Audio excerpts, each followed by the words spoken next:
Good evening again. Michael Seereiter with the New York Alliance for Inclusion and Innovation. For the first time in my memory, we are not coming to the legislature in absolute desperation regarding the staffing crisis that has plagued our OPWDD service system for the past 15 or more years.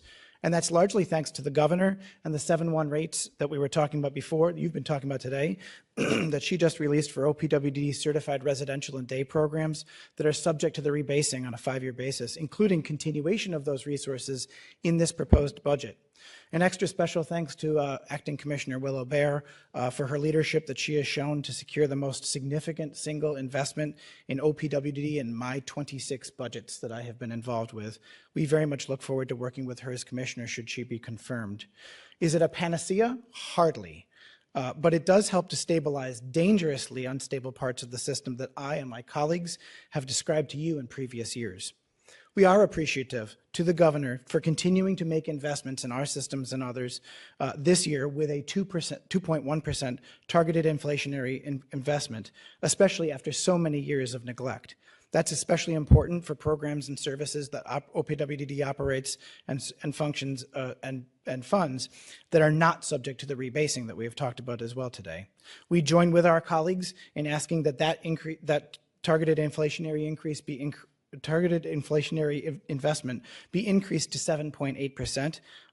As referenced by many of you today, the 2.1% doesn't actually help us keep up with the current inflation rates, and we need to avoid losing any further ground with regard to competitive salaries, ability to pay insurance, and remain compliant with OPWDD's program requirements going forward. There are many other items in the executive budget of which we are supportive. It's found in our written testimony. A few places where the legislature could improve upon the governor's executive budget, including the targeted inflationary increase of 2.1 moving to 7.8%.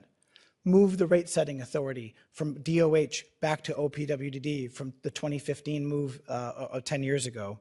We believe that this would improve some of those challenges that Mr. Geiser was speaking about before in relation to all of that administrative effort that goes into actually getting money out the door for things like targeted inflationary investments and COLAs.